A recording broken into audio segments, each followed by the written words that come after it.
Mushroom Manchurian எப்படி செய்யுதுன்னு பார்க்கலாம். ஒரு பாத்திரத்தில் 1 ஸ்பூன் மைதா மாவு, 1 ஸ்பூன் கார்ன்ஃப்ளவர் மாவு, கொஞ்சம் உப்பு, 1/4 ஸ்பூன் ஒயிட் பெப்பர் சேர்த்து நல்லா மிக்ஸ் பண்ணிக்கோங்க. மைதா மாவும் கார்ன்ஃப்ளவர் மாவும் ஈக்குவலாக தான் போடணும். மஷ்ரூம் இந்த மாதிரி பெருசு பெருசாக கட் பண்ணி வச்சுக்கோங்க. இப்போ ரெண்டு நல்லா கலந்துக்கோங்க. ஒரு 5 நிமிஷம் ஊற வச்சுட்டு எண்ணெயில் போட்டு வறுத்து எடுத்துக்கலாம்.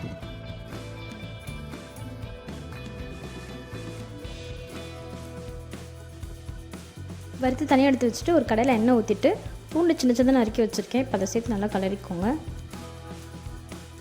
ஒரு சின்ன சைஸில் வெங்காயம் எடுத்துக்கோங்க. அதை பொடி பொடியாக கட் பண்ணி வச்சுக்கோங்க. அது கூடவே இந்த ஸ்ப்ரிங் ஆனியனில் கீழே ஒரு சின்ன வெங்காயம் இருக்கும்ல, அதையும் சேர்த்து கட் பண்ணி அதில் சேர்த்துக்கோங்க. சின்ன சைஸில் இஞ்சி எடுத்திருக்கேன். அதையும் பொடி பொடியாக நறுக்கி அதில் சேர்த்துக்கோங்க. ரொம்ப ப்ரௌன் கலரில் வதக்கணும்லாம் அவசியம் இல்லை, லைட்டாக வதக்கினாலே போதும். 1 ஸ்பூன் தனி மிளகாய் சேர்த்து நல்லா கலரிக்கோங்க. காரத்துக்கு ஒயிட் பெப்பர் ஆட் பண்ணிக்கோங்க.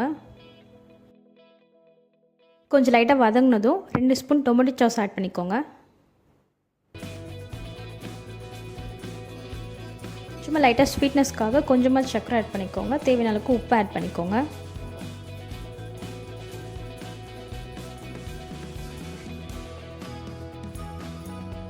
அரை ஸ்பூன் சோயா சாஸ் சேர்த்து நல்லா கலந்துக்கோங்க. லைட்டாக தண்ணி சேர்த்துட்டு ஒரு அரை ஸ்பூன் கார்ன்ஃப்ளவர் மாவை தண்ணியில் கரைச்சி வச்சுருக்கேன். இப்போ அதையும் ரெண்டுத்தையும் மிக்ஸ் பண்ணிக்கலாம். திக்னஸ்க்காக அதை சேர்த்துக்கிறோம். 2 நிமிஷம் கலரை விட்டுட்டு ஃப்ரை பண்ணியிருக்க மஷ்ரூம்ஸ்லாம் அதில் போட்டு நல்லா மிக்ஸ் பண்ணிக்கலாம். 5 செகண்ட்ஸ் விட்டாலே போதும், எல்லாமே நல்லா மிக்ஸ் ஆகிடும்.